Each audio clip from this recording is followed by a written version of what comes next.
आगाज अगर वही पुराना है तो अंजाम नया कैसे होगा। मुकद्दर बदलने से पहले आदतें बदलनी पड़ती हैं और रोज सिर्फ अगर 1% आदतें बेहतर हो जाएं तो जिंदगी एक दिन 100% बदल जाएगी। लेकिन दोस्तों, स्टॉक मार्केट की सबसे बड़ी प्रॉब्लम, हम सब 100% रिटर्न्स चाहते हैं लेकिन 1% डेली इंप्रूवमेंट की तरफ किसी का फोकस ही नहीं। अगर कोई स्टॉक 3 महीने तक ना चले तो हम उस स्टॉक को बेचकर एक नए हॉट सेक्टर के पीछे भागना शुरू कर देते हैं और शायद इसीलिए ज्यादातर लोग रियल कंपाउंडिंग का मैजिक देख ही नहीं पाते। हिस्ट्री गवाह है कि एक्स्ट्राऑर्डिनरी सक्सेस कभी एक बड़े जंप से नहीं, हजारों छोटी छोटी इंप्रूवमेंट से आती हैं। एक तरफ ओलंपिक चैंपियन नीरज चोपड़ा, जिन्होंने गोल्ड मेडल जीतने के बाद भी हर दिन अपनी टेक्निक को थोड़ा सा और बेहतर बनाया, और एक तरफ ट्रेंट, जिसने सालों तक अपने स्टोर्स, अपनी एग्जीक्यूशन और कस्टमर एक्सपीरियंस को लगातार इंप्रूव किया। एक स्टेडियम में compete करता है और दूसरा स्टॉक मार्केट में, और दोनों की सक्सेस का same formula, continuous improvement. Let us decode कि कैसे एज एन इन्वेस्टर आप इस प्रिंसिपल को फॉलो करके आप फ्यूचर मल्टी बैगर्स को पहचान सकते हो। मैं हूं Vishal Takyar, your guide in the journey from confusion to clarity in the world of investment. अगर अभी तक आपने ये चैनल सब्सक्राइब नहीं किया तो रेगुलर वीडियोस पाने के लिए सब्सक्राइब करें। कमेंट बॉक्स में फीडबैक जरूर दीजिएगा। This video is just for information and education purpose only. Please consult your financial advisor before investing. Neeraj Chopra की कहानी सिर्फ ओलंपिक गोल्ड की कहानी नहीं, उस गोल्ड के पीछे सालों की अनसीन प्रेपरेशन थी। बचपन में नीरज का वेट काफी ज्यादा था। पेरेंट्स उसे पानीपत के शिवाजी स्टेडियम ले गए फिटनेस के लिए, और वहीं पर नीरज ने पहली बार सीनियर एथलीट्स को देखा जेवलिन थ्रो करते हुए, और बस एक पल में डायरेक्शन बदल गई। ना ही कोई वर्ल्ड क्लास फैसिलिटीज और ना ही कोई इंटरनेशनल एक्सपोजर, ना ही एक्सपेंसिव इक्विपमेंट, सिर्फ एक जिद थी, हर दिन कल से थोड़ा बेहतर होने की जिद। Now the most important question, क्या सिर्फ टैलेंट के बेसिस पर ओलंपिक गोल्ड जीता जा सकता है? If the answer is yes, तो दुनिया का हर टैलेंटेड एथलीट चैंपियन होता। लेकिन सच्चाई, टैलेंट सिर्फ शुरुआत देता है, ग्रेटनेस डेली इंप्रूवमेंट से बनती है। ट्रेनिंग के दौरान नीरज सिर्फ थ्रोज नहीं करते थे, हर सेशन के बाद टेक्निक एनालिसिस होता था। Run up, grip, release angle, landing and balance, हर मूवमेंट को मिलीमीटर्स में इंप्रूव किया जाता था। यही होती है माइक्रो इंप्रूवमेंट, और स्टॉक मार्केट में भी वेल्थ ऐसे ही बनती है। ग्रेट कंपनीज डेली थोड़ा थोड़ा इंप्रूव करके one fine day they create extraordinary wealth for the investors. Her champion की लाइफ में एक ऐसा पल जरूर आता है जब उसकी असली पहचान बने, और नीरज की लाइफ में वो पल आया 2019 में। उन्हें एल्बो इंजरी हुई, सर्जरी करवानी पड़ी, और एक जेवलिन थ्रोअर की लाइफ में ये सिर्फ सर्जरी नहीं थी, ये कैरियर के ऊपर सबसे बड़ा क्वेश्चन मार्क। बड़े लोगों ने सोचा अब कमबैक मुश्किल होगा, लेकिन नीरज ने एक भी दिन वेस्ट नहीं किया। जब थ्रो नहीं भी कर सकते थे, ट्रेनिंग तब भी बंद नहीं हुई।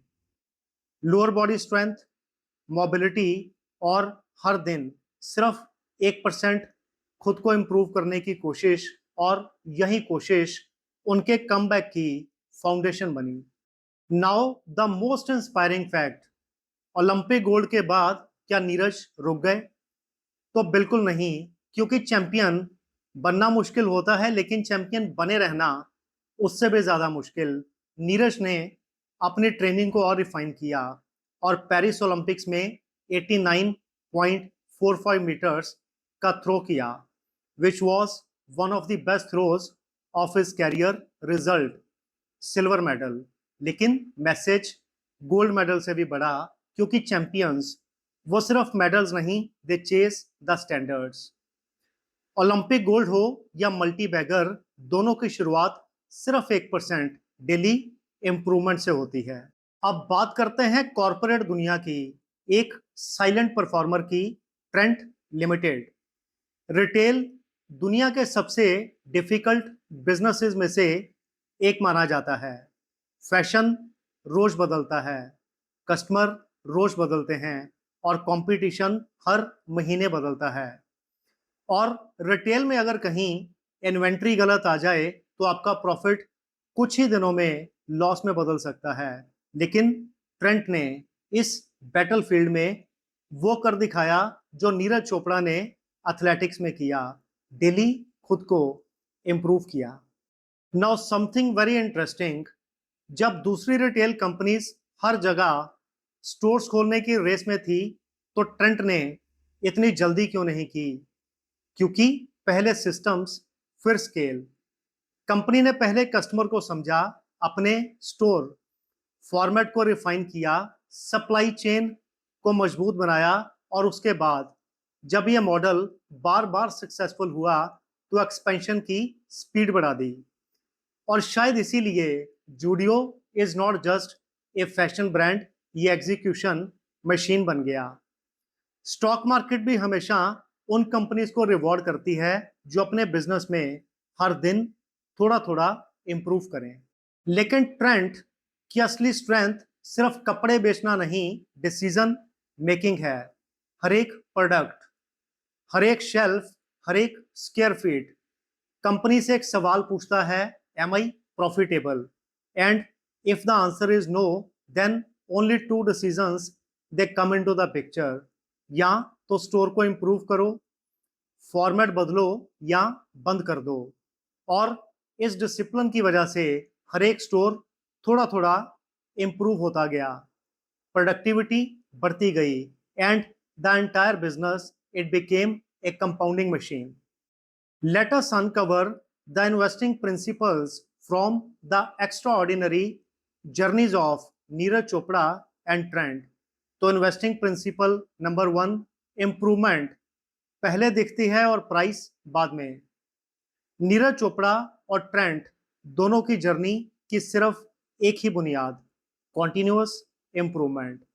स्मार्ट इन्वेस्टर भी सिर्फ क्वार्टरली प्रॉफिट्स नहीं देखते, वो मैनेजमेंट की हर साल की इंप्रूवमेंट को देखते हैं।